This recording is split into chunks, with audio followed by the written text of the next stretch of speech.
अस्सलामुअलैकुम दोस्तों, मैं हूं रिजवान रशीद और आप देख रहे हैं रिजवान रशीद वीडियो। दोस्तों, आज की वीडियो में हम बात करेंगे आज की हुई रॉ के मुतालिक। और आज की रॉ हुई काफ़ी बढ़िया, क्योंकि हमें देखने को मिले 8 मैन टैग टीम मैच। इसके अलावा हमें नाया जैक्स वर्सेस आस्का का WWE चैंपियनशिप के लिए रीमैच देखने को मिला। इसके अलावा हमें विनर्स टेक्स ऑल का टैग टीम मैच देखने को मिला और क्रिश्चियन एंड रैंडी ऑर्टन का मेन इवेंट में मैच भी देखने को मिला। और भी हुआ आज की रॉ में काफ़ी कुछ खास। आपने देखना है वीडियो को आखिर तक, और चैनल पर नए हैं तो चैनल को कर लेना है सब्सक्राइब मज़ीद वीडियोस के लिए। तो विदाउट टाइम वेस्टिंग शुरू करते हैं आज की वीडियो को। तो रॉ के स्टार्ट में आते हैं रैंडी ऑर्टन रिंग में, और वो अपने कल के हुए मैच एज के साथ के बारे में बात करते हैं और बताते हैं कि ये मैच उनके लिए कितना बढ़िया रहा और उन्होंने एज जैसे लेजेंड को हराने में कामयाब हुए। उन्होंने कहा कि एज अगरचे मुझसे हार गए हैं, लेकिन उन्होंने मुझे ये एहसास दिलाया है कि वो एक लेजेंड हैं और मैं उनको हराने में कामयाब हुआ, और इस वजह से मैं एक लेजेंड किलर हूँ। इन अदर वर्ड्स आज ये कहना चाह रहे थे कि मैं एक लेजेंड किलर हूँ और अब मैं लेजेंड्स का शिकार किया करूँगा, उनसे मैच किया करूँगा और उनको मैच हरा कर मैं लेजेंड किलर बनना चाहूँगा। इसमें वो ये बातें कर रहे थे तो इनको इंटरप्ट करते हैं क्रिश्चियन आकर। क्रिश्चियन इंटरप्ट करते हैं और कहते हैं कि तुम एज के बारे में क्या कह रहे हो कि तुमने इसका शिकार कर लिया है, वो अब कभी नहीं आएगा, इस तरह नहीं है। एज को इंजरी हुई है, वो इंजरी कवर करेगा और वापस हमें कम बैक करता हुआ नज़र आएगा। रैंडी ऑर्टन कहते हैं तुम एज की क्यों बात कर रहे हो, वो तो अभी हमें मौजूद ही नहीं है और उसे काफ़ी टाइम लगेगा दोबारा आते हुए, क्यों ना मैं तुमसे मैच कर लूँ। क्रिश्चियन को कहते हैं कि आज रात मैं तुमसे मैच करना चाहूँगा और ये डील जो है मैच की, ये आज रात के बाद एक्सपायर हो जाएगी और अब हमें पता चल जाएगा कि तुम वाकई ही एक कावर हो या फिर तुम एक रेसलर, अच्छे रेसलर हो। तो इस तरह होता है रॉ का स्टार्ट, और हमें काफ़ी अच्छी प्रोमो देखने को मिल जाता है रॉ के स्टार्ट में कि क्रिश्चियन वर्सेस रैंडी ऑर्टन का मैच में भी हमें देखने को मिले। तो ये तो फाइनल होगा रॉ के मेन इवेंट में कि हमें मैच देखने को मिलेगा, और कब हमें मैच देखने को मिलेगा ये तो मेन इवेंट में पता चलेगा। लेकिन आगे हमें मैच देखने को मिल जाता है केविन ओवन्स वर्सेस एंजल गार्जा। अब एंड्रॉयड जो थे वो इनके साथ नहीं थे, लेकिन मैच जब शुरू हो चुका तो बाद में वो आए। अब इनके दरमियान भी कोई मामला चल रहा है, एंजल गार्जा वर्सेस एंड्रॉयड आते हैं और आपस में थोड़ा वो गुथम गुथा होते हैं और सेलिना वेगा को छुड़ाने की कोशिश करते हैं, और इसी में वो उन्हें छोड़कर बैक स्टेज चली जाती हैं। बाद में वो वापस आती हैं और उन्हें कहती हैं कि अब तुम दोनों इकट्ठे रहोगे और इकट्ठे फाइट किया करोगे, ना कि आपस में तुम लड़ो। इसके बाद हमें एक और प्रोमो देखने को मिलता है और वो होता है MVP and Bobby Lashley. MVP और बॉबी लैशली दोनों रिंग में आते हैं, और MVP जो हैं वो कल रात हुई लाना से जो मिस्टेक होती है उसके बारे में बात करते हैं कि उन्होंने कहा कि कल बॉबी लैशली के हारने की वजह सिर्फ लाना की फॉल्ट थी। लाना जैसे ही आई, इस वजह से ड्रू मैकिंटायर को फ़ायदा हुआ और उन्होंने इस बात का फ़ायदा उठाकर मैच जीत लिया, और इसमें सिर्फ लाना की फॉल्ट थी।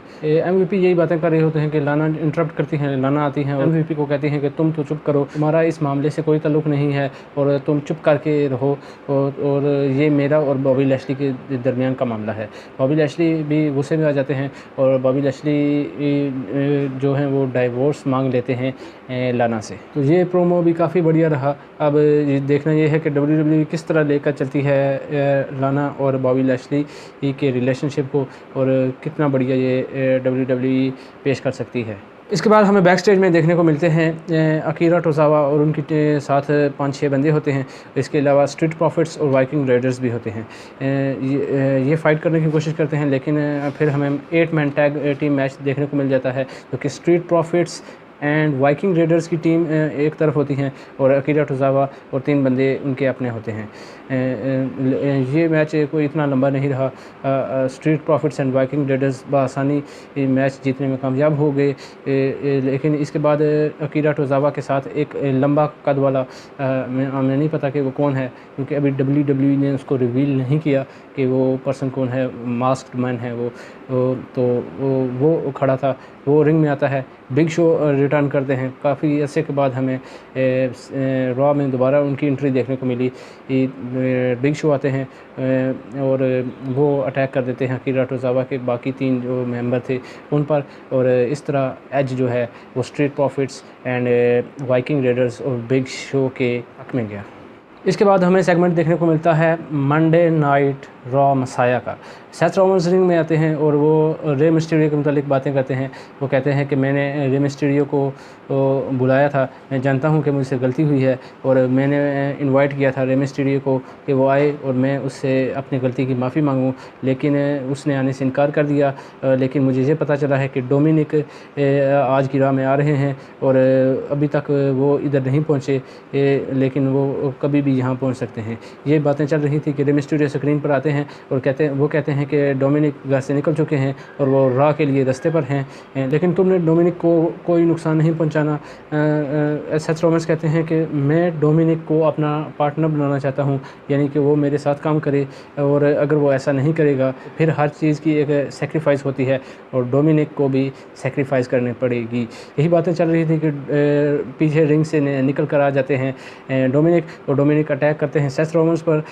ऑस्टिन थ्योरी और बडी मर्फी भी जो हैं वो भी आ जाते हैं, लेकिन किसी न किसी तरह बचा कर डोमिनिक जो है वो भाग जाते हैं और इस तरह वो इस सेगमेंट में कम से कम बच जाते हैं। और सेथ रॉलिंस काफ़ी गुस्से में नज़र आते हैं कि डोमिनिक ने उन पर अटैक किया। इसके बाद हमें बैक स्टेज सेगमेंट देखने को मिलता है। Bobby Lashley, MVP, Drew McIntyre and R-Truth नज़र आते हैं और बॉबी लैशली कहते हैं कि कल जो तुम मैच जीते हो वो तुम सही तरीके से मैच नहीं जीते हो, मुझे दोबारा WWE चैम्पियनशिप की अपॉर्चुनिटी मिलनी चाहिए। ड्रू मैकिंटायर राज़ी हो जाते हैं, लेकिन इस मरतबा हमें WWE चैम्पियनशिप जो है वो टैग टीम की सूरत में नज़र आएगी, यानी कि विनर टेक्स ऑल का मैच होगा। जो जीतेगा वो 24/7 चैम्पियनशिप भी ले जाएगा और WWE चैम्पियनशिप भी ले जाएगा। इसके बाद हमें वुमेन डिवीज़न से मैच देखने को मिलता है। Natalya and Liv Morgan versus IConics. Match को इतना खास नहीं था। जिस पर डिटेल से बात की जाए, रिज़ल्ट की बात की जाए, तो आइकॉनिक्स ने यह मैच अपने नाम कर लिया और इस मैच में आइकॉनिक्स ने विक्ट्री हासिल की। इसके बाद हमें Shelton Benjamin and Apollo Crews के दरमियान मैच देखने को मिलता है। ये भी कोई ऐसा खास इंटरेस्टिंग मैच नहीं था, बस WWE ने थोड़ा सा एक मैच एडिशन गुजारने के लिए कर दिया। विनर की बात की जाए तो अपोलो क्रूज़ इस मैच में जीतने में कामयाब होते हैं और अपनी यूनाइटेड स्टेट्स चैम्पियनशिप जो है वो रिटेन करते हैं। उसके बाद tag team match winners takes all का मैच हमें देखने को मिलता है। Drew McIntyre and R-Truth versus Bobby Lashley and MVP। इस मैच में जो ख़ास बात थी वो Drew McIntyre and Bobby Lashley की टक्कर जीत थी, जो हमें दोबारा देखने को मिली। इसके अलावा इस मैच में मेरे ख्याल से कोई ऐसी ख़ास बात नहीं थी। यही हमें देखने को मिला, बॉबी लैशली और ड्रू मैकिंटायर की टक्कर बार बार हमें देखने को मिली, जो कि इस मैच को देखने के काबिल बना रही थी। रिज़ल्ट की बात की जाए तो फाइनली जो है R-Truth ने और ड्रू मैकिंटायर ने ये मैच जीता और इस तरह WWE चैम्पियन रिटेन की ड्रू मैकिंटायर ने, और 24/7 चैम्पियनशिप जो है वो R-Truth ने अपनी रिटेन कर ली। इसके बाद Sasha Banks and Bayley ring में आती हैं और भाई दोबारा उनकी सेलिब्रेशन देखने को मिलती है। पिछले वीक उन्होंने अपनी चैम्पियनशिप की सेलिब्रेशन की और इस वीक जो बेली थी उनकी बर्थडे थी तो वो सेलिब्रेट कर रही थी। आइकॉनिक्स रिंग में आती हैं, इंटरप्ट करती हैं, कहते हैं हमें मैच चाहिए, तो बेली कहती हैं आज तो मेरी बर्थडे है, इसलिए मैं कोई इस तरह की फ़ाइट नहीं चाहती, तुम्हारा मैच अगले वीक को है। तो इस तरह हमें यह भी कंफर्म हो जाता है कि अगले वीक हमें टैग टीम चैम्पियनशिप के लिए Bayley and Sasha Banks versus IConics का मैच देखने को मिलेगा। इसके बाद हमें नाया जैक्स वर्सेस आस्का का रीमैच देखने को मिला। जैसा कि बैकलैश में इनका मैच जो था वो काउंटडाउन के ज़रिए कैंसिल हो गया था, डिसक्वालीफाई हो गए थे मैच, कोई भी विनर करार नहीं पाया था सही तरीके से, तो ये मैच हमें रीमैच देखने को मिला। लेकिन आज भी इसका रिज़ल्ट जो है वो इतना सेटिस्फाइंग नहीं रहा। दोनों ही सुपरस्टार्स काफ़ी डोमिनेटिंग नज़र आए इस मैच में, लेकिन आखिर में जब नाया जैक्स ने पिन करने की कोशिश की तो उन्होंने कहा कि आस्का का पाँव जो है वो रिंग साइड से बाहर है, इसलिए काउंटडाउन नहीं हुआ। तो इस तरह नाया जैक्स जो है वो रेफरी से ही झगड़ पड़ी और रेफरी जो है वो मैच कैंसिल करने की तरफ जा रहे थे कि आस्का ने रोल अप के ज़रिए नाया जैक्स को पिन कर दिया। अब ये रिज़ल्ट जो था इस मैच का इतना सेटिस्फाइंग नहीं रहा, नाया जैक्स को पिन कर दिया और नाया जैक्स दोबारा हमें फाइनल एंडिंग में गुस्से में ही नज़र आई। अब WWE दोबारा मेरे ख्याल से इस मैच को करेगी, क्योंकि अभी भी इसका रिज़ल्ट इतना सेटिस्फाइंग और एंडिंग इसको सही तरीके से नहीं मिल सकी। इसके बाद आज के शो के मेन इवेंट की बारी आती है तो क्रिश्चियन आते हैं, वो एक्सेप्ट करते हैं रैंडी ऑर्टन का चैलेंज और मैच हमें देखने को मिल जाता है Randy Orton versus Christian. Randy भी आ जाते हैं रिंग में, क्रिश्चियन भी आ जाते हैं रिंग में, अभी मैच शुरू ही नहीं होता कि रिक फ्लेयर आ जाते हैं। अब लेकिन रिक फ्लेयर जो है वो लो ब्लो मार देते हैं क्रिश्चियन को।